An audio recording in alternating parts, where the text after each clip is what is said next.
You know, when people were going around proclaiming and exclaiming that uh, Tom Brady is the greatest quarterback ever, I don't agree with it, but I can understand their argument. You know, he's the all-time TDs leader as far as passing touchdowns. He's going to surpass Drew Brees next season, I think it is, as all-time leader in passing yardage. He's going to become the first quarterback with 600 TDs. He has 7 Super Bowls. I get it. Okay, I get that argument,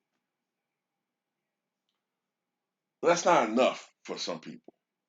It's not enough for them. Then they pushed it to he's the greatest football player ever, which, in my opinion, is very disrespectful to players from the past who had to play under more adverse conditions, where everything wasn't slanted for the offense, and they weren't essentially playing tag football out there.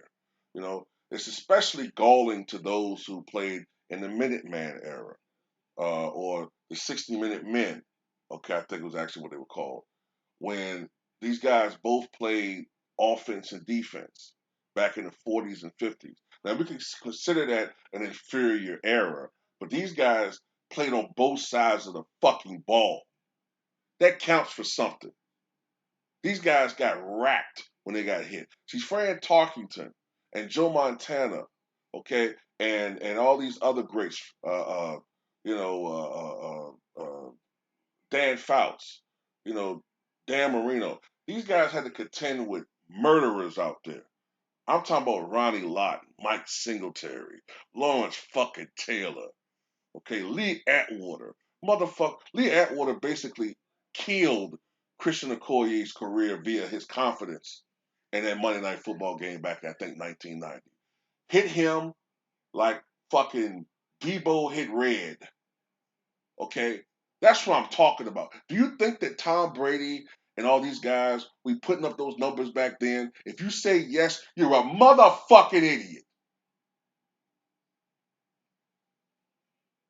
Do you think that Philip Rivers would have thrown for more TD passes 30 years ago? Because he threw for more passing yards than John Elway.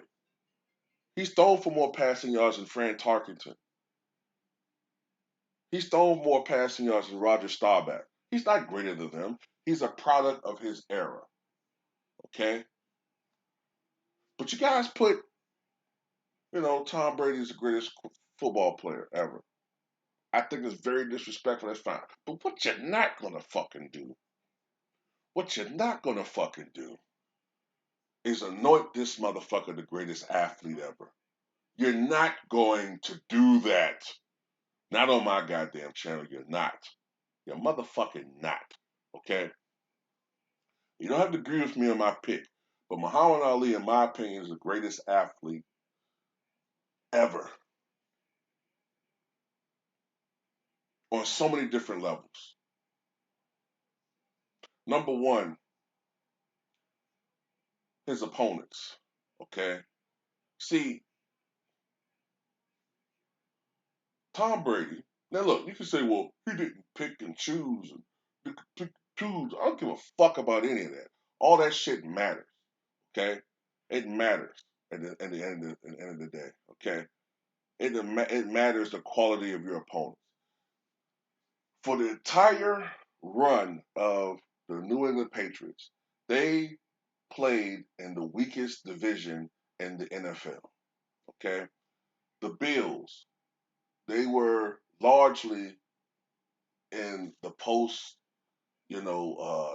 Jim Kelly, post Thurman Thomas, post Bruce Smith, post Andre Reed, you know, post Drew Bledsoe, post Doug Flutie years.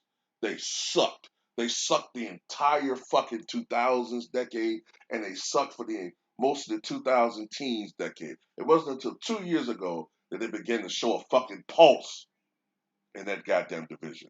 The Jets, save for a little period of time when they, were a false contender, like late 2000s. Other than that, they sucked. Miami Dolphins sucked. Everybody else sucked in that goddamn division.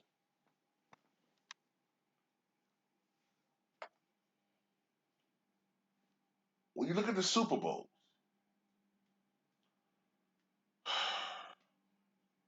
let's be honest. Let's look at the Super Bowl opponents. They cheated against the Rams. That's a fact. But people don't want that to be exclaimed or put out there. But they cheated. Uh, what's the next opponent they had? I'm trying to think of all their opponents. The Carolina Panthers played a lot better than they thought. Remember, most people thought that the New England would run roughshod against the Carolina Panthers, but once again, like in the first Super Bowl, it came down to an advantage kick. So that was another opponent that they played that wasn't an all-time great team. Then they played the McNabb Philadelphia Eagles that had Terrell Owens. They weren't a bad team, um, but to this day, Terrell Owens and McNabb go at each other because Owens think McNabb choked. McNabb doesn't like Owens. Um, but that wasn't an all-time great team. You know what I'm saying? They lost twice to the Giants, who were not really considered an all-time great team. They lost twice. They did beat Seattle, but Seattle should have won that Super Bowl.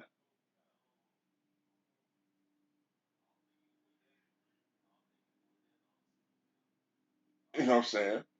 The Falcons had a historic collapse. They lost to the Eagles, and last year, everybody that watched the Super Bowl know that it was rigged. And then I'm just struggling to think of any Super Bowl that Tom Brady played in where he was just so dominant and he showed that he was the greatest and it was just indisputable and he was just a showcase a la LeBron, a la Jordan, a la Kobe. No, I don't. I never saw that with him. Never. Muhammad Ali starred in the heavyweight division for 20 years. He was the first three-time heavyweight champion ever, and a legitimate three-time heavyweight. You know how some of these guys get these alphabet belts and they consider it. No, no, he legitimately got the he beat the man that most people consider the heavyweight champion in his career. Okay, Muhammad Ali fought, and most guys who are heavyweight champions, if you fought 4 or 5 great fighters, that's good. If you fought 6, 7, 8, that's your first battle Hall of Fame. Muhammad Ali in his career, he beat Archie Moore, he beat Doug Jones, he beat Henry Cooper twice, he beat Sonny Liston twice, he beat Floyd Patterson twice, he beat George Chuvalo twice, he beat Carl Mildenberger, he beat Cleveland Williams, he beat Ernie Terrell, who some people saw as a challenger because Terrell had like a small portion of the belt, but nobody really considered him champion. But to shut it all up, he beat the shit out of Ernie Terrell. What's my name? He beat Zora Foley. He beat Jerry Quarry twice, I believe. He beat Oscar Bonavena. Now he did lose to Joe Frazier the first time, but beat him the 2 other times. He beat Jimmy Ellis. He beat Buster Mathis. He beat Mac Foster. And at the time that he beat Mac Foster, I think Mac Foster was 35-0 or something like that. He beat Bob Foster, who is considered by some the greatest light heavyweight champion ever. He beat Ken Norton 2 out of 3 times. He upset George Foreman, one of the greatest upsets ever. He beat Ron Lyle. He beat Jimmy Young. He beat Ernie Shavers. He fought Leon Spinks twice. He fought Larry Holmes. He fought Trevor Berbick. The last three all heavyweight champions at one point in their careers. He fought all of these men, and he paid an ultimate price for it too. He didn't take PEDs. He didn't do anything to give himself some type of physical advantage. As a matter of fact, he did a lot of things that hurt him in the long run. He discovered that he could take a punch, which in the long run hurt him. When he was sparring, he would instruct his sparring partners to hit him in the side to toughen my kidneys, when in reality, he was damaging his kidneys. He will often fight without headgear, which was causing him slow and steady brain damage. And, might I add, if you look at the footage, the last 4 years of his career, he was fighting with fucking Parkinson's disease. Fucking getting in the ring with a neurological fucking condition and actually competing and beating these goddamn dudes. Kiss my ass for Tom Brady.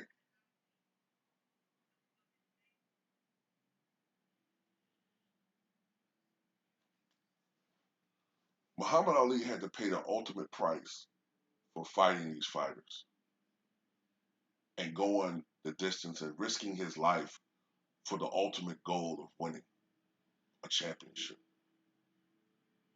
And he had to live in the misery of Parkinson's disease for 30 years. 30, really close to 40 years.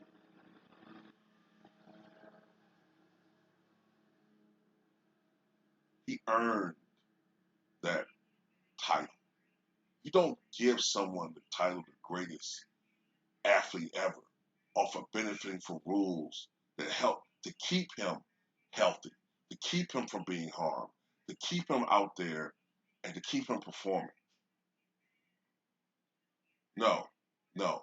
That's why, in my opinion, I can't consider Tom Brady the greatest quarterback, because I don't think the only thing I will say is he's greatest quarterback of his era.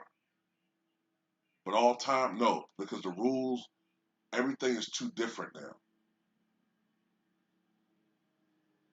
The game does not mirror how it was played 30 years ago, let alone 40, 50 years ago.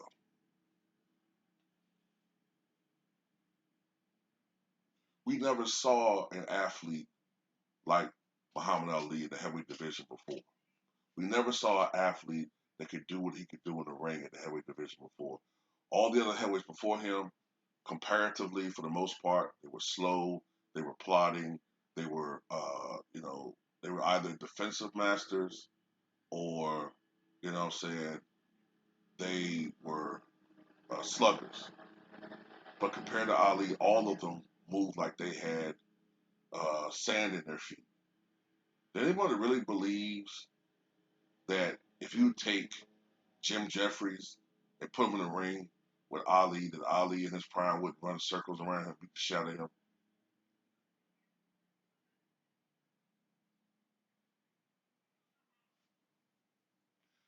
Ali in his prime, 1965 to 68, I would put him against any other heavyweight in the history of the sport, including Mike Tyson. If Buster Douglas could do that to Tyson, there's no doubt in my mind that Muhammad Ali would beat the shit out of Mike Tyson. And Mike Tyson will tell you that himself. So fuck your opinion. Not to mention the fact that Muhammad Ali fought the United States government at a time when the United States government was killing people. When you talk about Malcolm X, when you talk about Medgar Evers, Dr. King, you know what I'm saying? Bobby Kennedy, who was a fucking Kennedy, was fucking taken out by the fucking CIA Operation 40. They even killed fucking Fred Hampton. Muhammad Ali could have been put in a situation where he was in danger.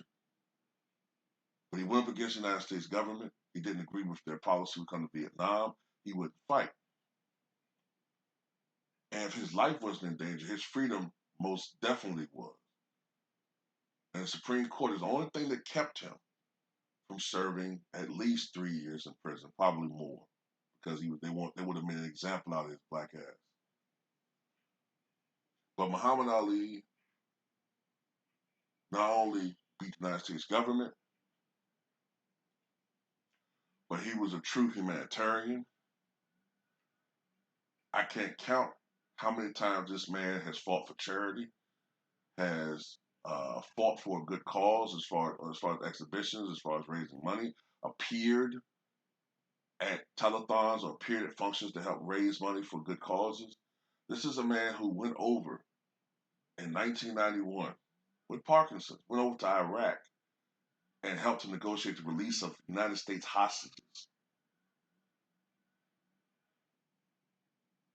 American government was embarrassed. They couldn't even get their people to have these United States hostages released. Ali went over there and had these hostages released, and they would not give him credit for that. He was a poet. He was brilliant. He was even a fucking magician. Did you know that? This guy was a magician. He could levitate. He could do all these different magic tricks. He was a one of a kind, a very unique individual. And before disease robbed him of his ability to speak, he could out debate any other athlete and actually could go into detail about things pertinent to our society, whether it's domestic or foreign policy. Unlike some people out there today who want to profess to be woke, but they really can't go into detail about certain shit, or they don't want to give up, their comfort. Ali basically gave up what could have been a $500 million fortune. Now, don't get me wrong, Ali lived comfortably, but had Ali totally sold out and been all about, capitalism and commercialism, he could have retired the richest athlete at the time in the world. He was the most popular man in the world in the 1970s before Michael Jackson and Michael Jordan. He was the most popular man in the world, but he was at times broke.